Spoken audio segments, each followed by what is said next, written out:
Hello dear friends, I Dr. Shamsher Singh, you are welcome to my channel Pharma Learning.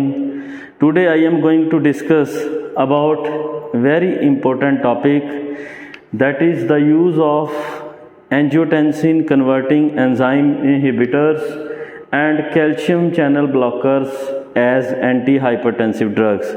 So dear friends, in the last lecture I have discussed with you about the role of diuretics.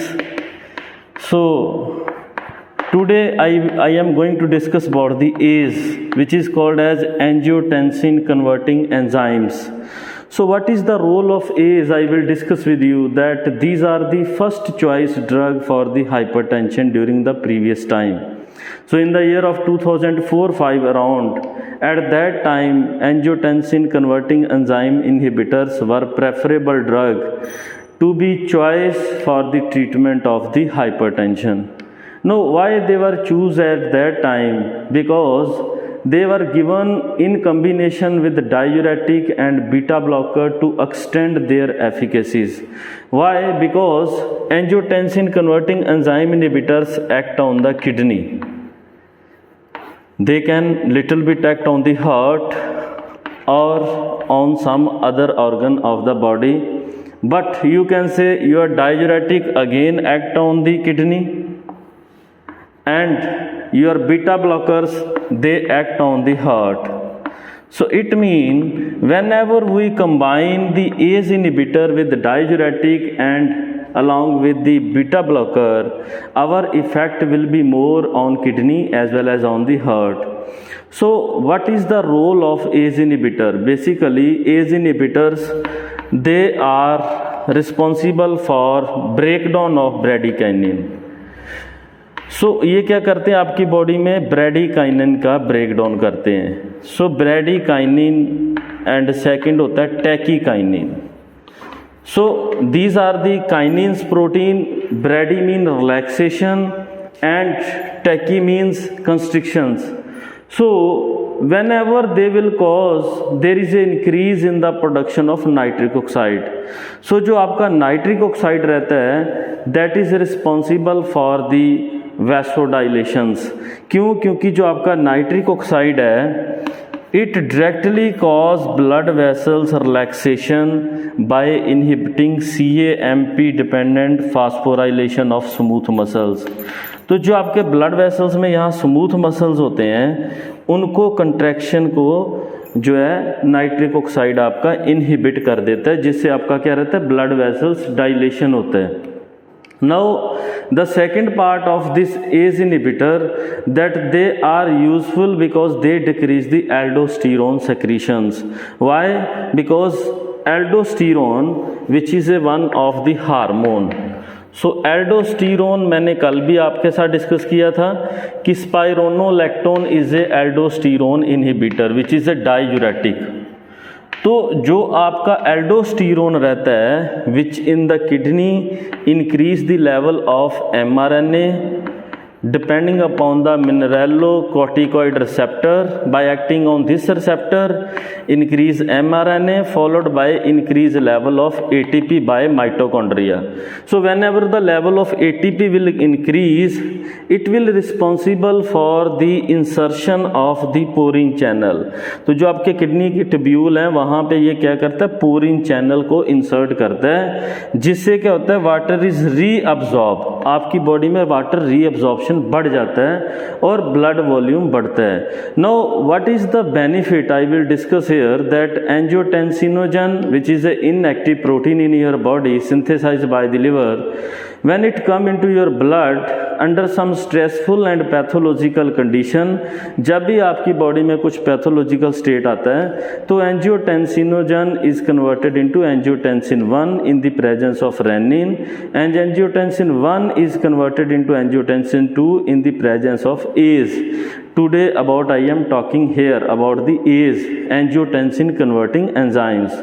तो जो आपका angiotensin converting enzyme है, दे increase the level of angiotensin 2 So this angiotensin 2 in the kidney is responsible for the hypertensive effect. This is responsible for the cardiovascular problems. So इसमें dear friends क्या रहता है कि whenever we inhibit ACE, our angiotensin 2 will not be formed. If it will not be formed, there will be some effect that there will be a no water and sodium retention. Second thing, there is a decreased aldosterone concentration, and third thing, there is an inhibition of vasoconstriction. तो इसके 3 mechanism रहते हैं जिससे ये क्या करता है, it inhibit the and it is useful as a anti hypertensive drug. There are some adverse effect of the ACE inhibitor even though they are safe as compared to. So this angiotensin 2 is responsible for the 3 effect, that is sodium water retention, vasoconstriction and increased aldosterone level. So there are some adverse effect of the ACE inhibitors like hypotension, which is not commonly as compared to calcium channel blocker and alpha blockers. Hyperkalemia, this can be problematic for the heart. Dry persistent cough, this is the major side effect. So I will tell you one thing here कि जब भी अगर आप ACE inhibitor लें तो ACE inhibitor क्या करते हैं, आपके ब्रेडिकाइनिन और टैकीकाइनिन का जो लेवल है उसके साथ इंटरफेयर करते हैं. अगर आप ACE inhibitor ले रहे हैं तो अगर आपको ड्राई कफ आ रहा है then never use the non steroidal anti inflammatory drug along with ACE inhibitor and also don't prefer the aspirin. आप कभी भी एस्पिरिन ना लें. अगर आप एस्पिरिन और कोई भी non steroidal anti inflammatory drug लेते हैं तो आपका ड्राई कफ और बढ़ेगा. So be careful about that because this dry cough has been seen more in case of female as compared to the male. So that's why the second thing are rashes and urticaria, that is a minor side effect of this particular drugs, and there are sometimes angioedema, swelling will be there in the some part of the body. So this is the dysgeusia and parageusia. So this is the, you can say, whenever your sensation of smell is lost और it is Altered and here is loss.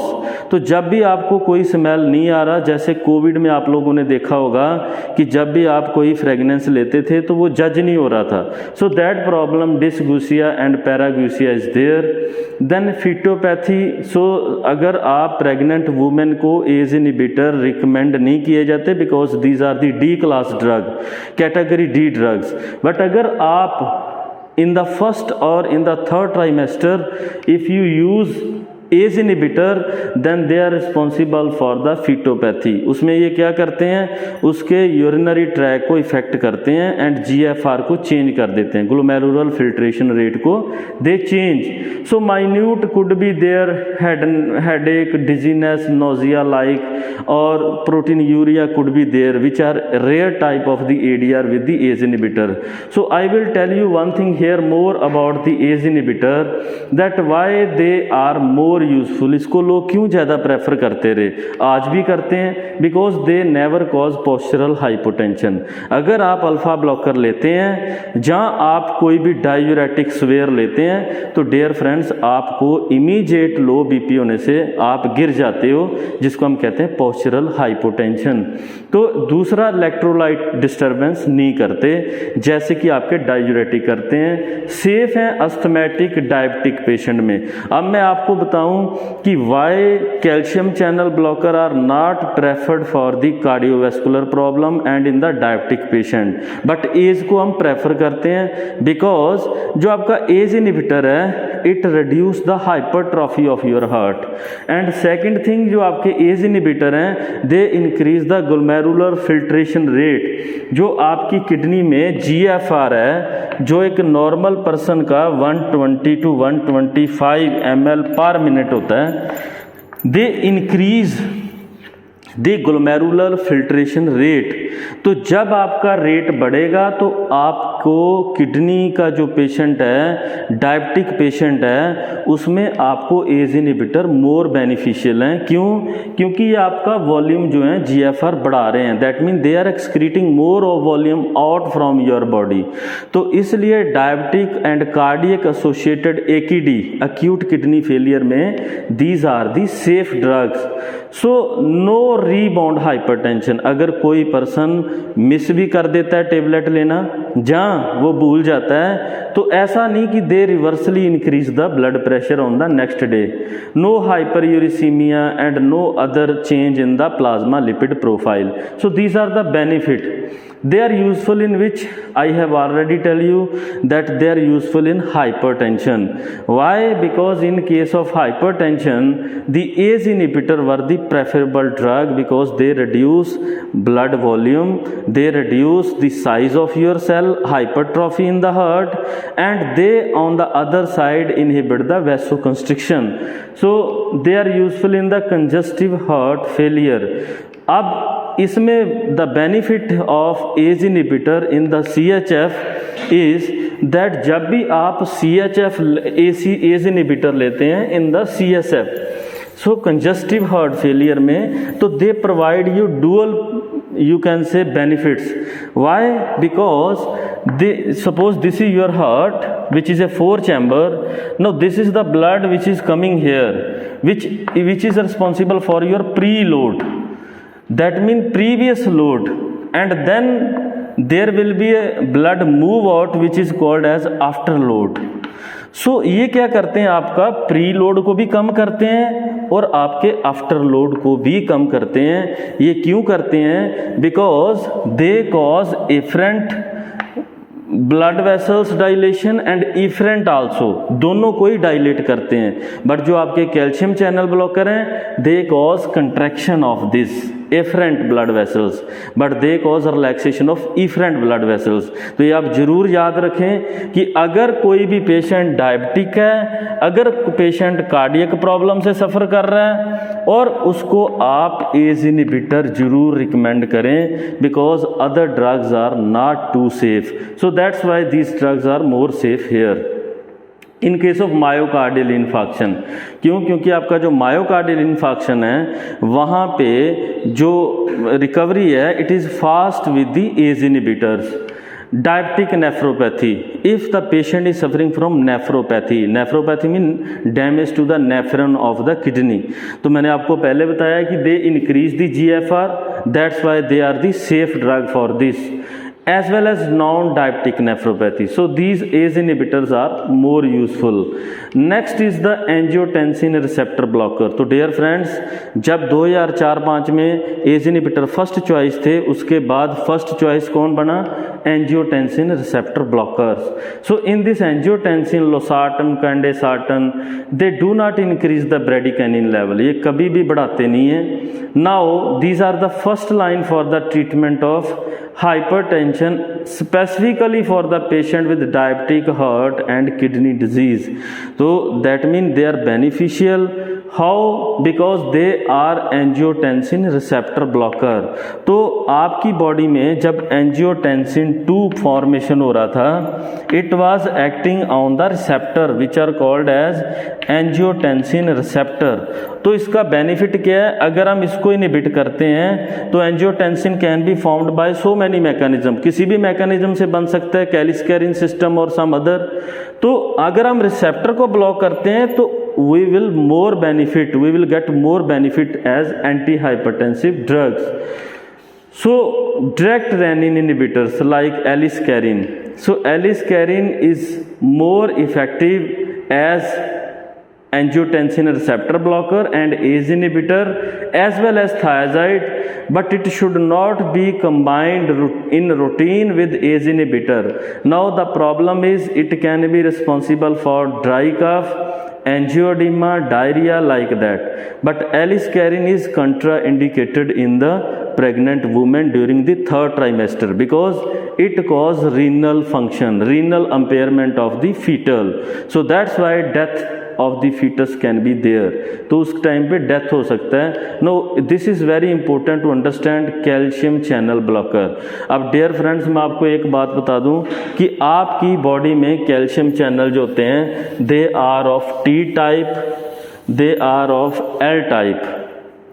तो आपके L type calcium channel and T type transient type which is called as voltage type. So that mean which keep a voltage nearly 55. So that means long lasting which are present on your smooth muscles. So long lasting which are present on the myofibrils. So these are N type, third type of calcium channel are N type, which are present on the neurons, sometime glutamate dependent action of the calcium. तो dear friends, आपका जो calcium है, if you inhibit your calcium, तो calcium inhibition से आपको क्या benefit होगा, आपके स्मूथ मसल्स रिलैक्स हो जाएंगे. The smooth muscles which are present in the, you can say, blood vessels. So once the smooth muscles are relaxed, so this area of lumen will be increased and ultimately they will decline your high pressure, which is called as high blood pressure. So they do not compromise with the hemodynamic changes, no stations on the CNS, also they do not impair renal functions, do not affect your sexual functions, they do not produce any change in your lipid profile, they do not change any quality of life of the patient, and they do not produce any fetal effect, and additionally they do not cause dry cough as it has been seen with the ACE inhibitors. There is a little bit, you can say, adverse effects are there, nausea, vomiting, bradycardia. So bradycardia is the major problem. मैंने आपको पहले भी बताया, अगर कोई patient CHF congestive heart failure से सफ़र कर रहा है, then if you are using calcium channel blocker with a, you can say, high dose, or you can say such type which is non-specific, then chances of bradycardia are there. So that's why ankle edema could be there, hypotension, and sometimes reverse tachycardia due to oversympathetic tone. So this is, dear friends, I have discussed with you about the calcium channel blocker. So I will just differentiate. आप कभी भी use करें, as कर सकते हैं, but calcium they are not preferable in all the condition like diabetes, like you can say myocardial infarction, nephropathy, like that. Hope you like this lecture and you subscribe this channel. You are all welcome.